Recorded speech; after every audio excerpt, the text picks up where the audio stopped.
மகாபெரிவா திருவடிகளே சரணம். நம்ம கஷ்டப்படுறோன்னா நம்மளுடைய கர்மாவால் கஷ்டப்படுறோம். ஓகே, நம்மளுடைய கோள்கள் தான், நம்மளுடைய 9 கோள்கள் தான் நம்மளை இயக்குது இல்லைங்களா? நம்ம என்னென்ன பண்ணியிருக்கோம் அப்படிங்கிறதுக்கு. இப்போ அந்த நவக்கோள்களுக்கு நம்ம நவதானியம் வச்சு தீபம் போட்டோம் அப்படின்னா கண்டிப்பாக நம்மளால் அதனுடைய வீரியத்திலேருந்து நம்மளால் வெளில வர முடியும்.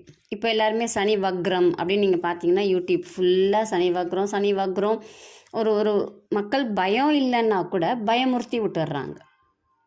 ஸோ அந்த மாதிரிலாம் எதுவுமே நமக்கு பயம் இல்லாமல் எல்லா கிரகங்களுமே நமக்கு நட்பு கிரகங்கள் தான், நமக்கு எல்லாருமே நல்லது தான் செய்வாங்க அப்படிங்கிற ஒரு நம்பிக்கையோட இந்த நவதானியத்தையும் வச்சு நம்ம வீட்லேயும் தீபம் போடலாம், நம்ம கோயில்லையும் தீபம் போடலாம். வாரத்துக்கு ஒரு நாள் இல்லை மாதத்துக்கு ஒரு நாள் இந்த மாதிரி நம்ம தீபம் போட்டுட்டு வர கண்டிப்பாக நம்மளுடைய வாழ்க்கையில் ஒரு தடைகள் அப்படிங்கிறது, நவகிரகங்களால் வரக்கூடிய தோஷங்கள் அப்படிங்கிறது எல்லாமே படிப்படியாக குறைய ஆரம்பிக்கும். உடனே எல்லாம் சரியாயிடும்னு சொல்ல முடியாது, படிப்படியாக குறைய ஆரம்பிக்கும். அப்போ உங்களுக்கு இருக்கக்கூடிய தடைகள் எல்லாம் தானாக விலகிறத உங்களால் பார்க்க முடியும். என்ன மாதிரி தீபம் போடணும்? உங்களுக்கு நவதானியங்கள் தெரியும்.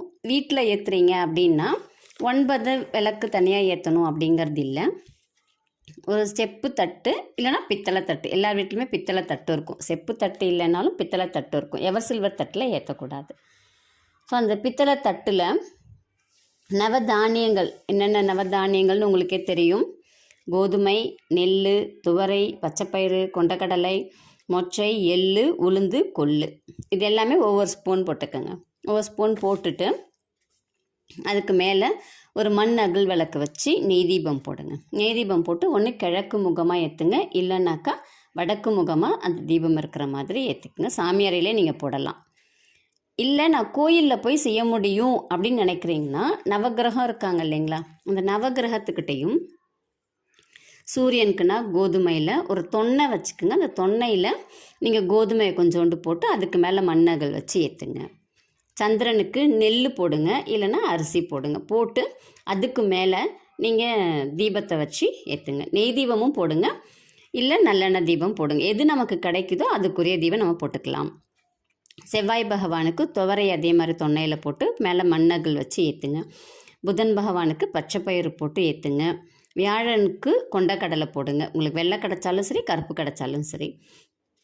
சுக்கிர பகவானுக்கு மொச்சை போட்டு ஏற்றுங்க. சனி பகவானுக்கு கருப்பு எள்ளு, வெள்ளை எள்ளு இல்லை கருப்பு எள்ளு போட்டு ஏற்றுங்க. ராகு பகவானுக்கு கருப்பு உளுந்து, வெள்ளை உளுந்து இல்லை கருப்பு உளுந்து போட்டு ஏற்றுங்க. கேது பகவானுக்கு கொள்ளு தீபம் போடுங்க. ஒவ்வொரு கிரகத்துக்கும் அவங்கள சுற்றி அந்த தீபத்தை ஏற்றுருங்க. இல்லை எங்களால் அப்படி தனித்தனியாக வைக்கிற அளவுக்கு அங்கே விட மாட்டாங்க கோயில்லன்னா ஒரே இடத்துல அந்த 9 தீபத்தையும் தனித்தனியாக போட்டுருங்க.